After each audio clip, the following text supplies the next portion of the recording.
खबर आपको देंगे। भारतीय खुफिया एजेंसी रॉ की बलूचिस्तान में शरंगेजी और मुनज़्ज़म साजिश का पर्दा एक मरतबा फिर से चाक हो गया है। इंसानियत से आरी मोदी की एक और घिनौनी साजिश। बलूचिस्तान में भारतीय खुफिया एजेंसी रॉ और फितनतुल हिंदुस्तान मुतहर्रिक हो गई है। पाकिस्तान मुखालिफ प्रोपेगेंडा में मुलविस पेज 3 न्यूज़ थाई के नाम से चलने वाला एक्स अकाउंट भारत से कंट्रोल होने का इंकशाफ हुआ है। जाली शनाख्त के जरिए भारतीय अकाउंट गद्दार वतन मीर यार बलोच के नाम पर बारहा पैगाम रसानी में मुलविस पाया गया है। भारतीय अकाउंट से मुसलसल मीर यार बलोच के नाम पर मन घड़त दावों, तारीखी तहरीफ और भारतीय एजेंडे की तशहीर जारी है। हाल ही में बैनुल-अक़वामी सामीन के लिए इस जाली अकाउंट से भारतीय प्रोपेगेंडे पर मबनी एक तवील पैगाम सामने आया। भारतीय ईमा पर बलूचिस्तान में जारी बदअमनी और दहशतगर्दी के नाकाबिल तरदीद शवाहिद दुनिया भर के सामने आया हो चुके हैं। इसी पर बात करेंगे ब्यूरो चीफ इस्लामाबाद इफ्तिखार शराय साहब हमारे साथ मौजूद हैं। शराय साहब, क्या कहेंगे इस पर आप? आपको बता रहे हैं, भारतीय खुफिया एजेंसी रॉ की बलूचिस्तान में शरअंगेजी और मुनज़्ज़म साजिश का पर्दा एक बार फिर से चाक हो गया है। इंसानियत से आरी मोदी की एक और घिनौनी साजिश सामने आई है। बलूचिस्तान में भारतीय खुफिया एजेंसी रॉ और फितनतुल हिंदुस्तान मुतहर्रिक हो गई है। पाकिस्तान मुखालिफ प्रोपेगेंडा में मुलविस पेज 3 न्यूज़ थाई के नाम से चलने वाला एक्स अकाउंट भारत से कंट्रोल किए जाने का इंकशाफ हुआ है। जाली शनाख्त के जरिए भारतीय अकाउंट गद्दार वतन मीर यार बलोच के नाम पर बारहा पैगाम रसानी में मुलविस पाया गया है। भारतीय अकाउंट से मुसलसल मीर यार बलोच के नाम पर मन घड़त दावों, तारीखी तखलीफ और भारतीय एजेंडे की तशहीर जारी है। आपको बता रहे हैं, हाल ही में बैनुल-अक़वामी सामीन के लिए इस जाली अकाउंट से भारतीय प्रोपेगेंडे पर मबनी एक तवील पैगाम भी सामने आया।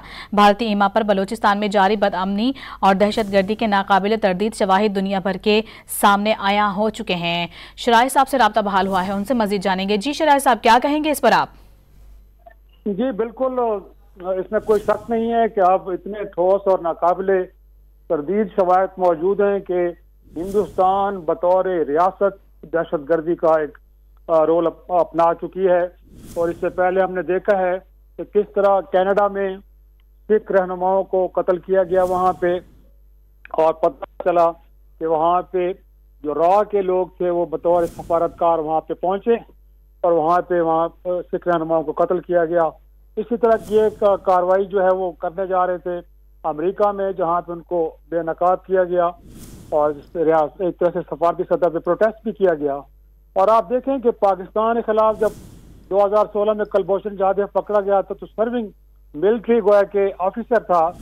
और आपको याद होगा कि वो ईरान में भी एक मुस्लिम नेम के साथ वहाँ पे उसने पासपोर्ट बनवाया हुआ था, बट एक्चुअली बाय रिलीजन ही हिंदू। तो हमें तो लगता है कि इस वक्त जो साजिश के बारे में बात की जा रही है, इसको तो प्रूव करना पड़ेगा कि वाकई ये मुसलमान है, हिंदुस्तानी तो होना साबित हो चुका है। लेकिन क्या ऐसा तो नहीं है कि मुस्लिम नेम के ऊपर उसको बना के दिए गए हों सब कुछ, ये पासपोर्ट और शनाख्त, और एक्चुअली वो मुसलमान ना हो।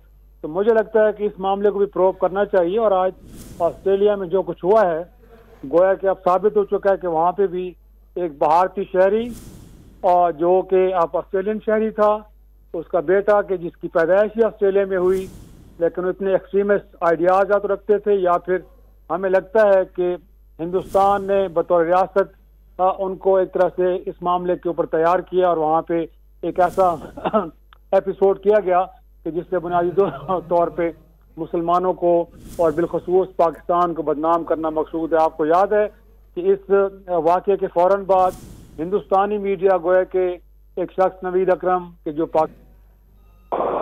ताल्लुक नहीं है, बट उनकी तस्वीर और बाकी चीजें कि वहाँ पे हिंदुस्तानी मीडिया पे चल रही थी और इम्प्रेशन ये दिया जा रहा था कि शायद ये पाकिस्तानी ओरिजिन का कोई शख्स है।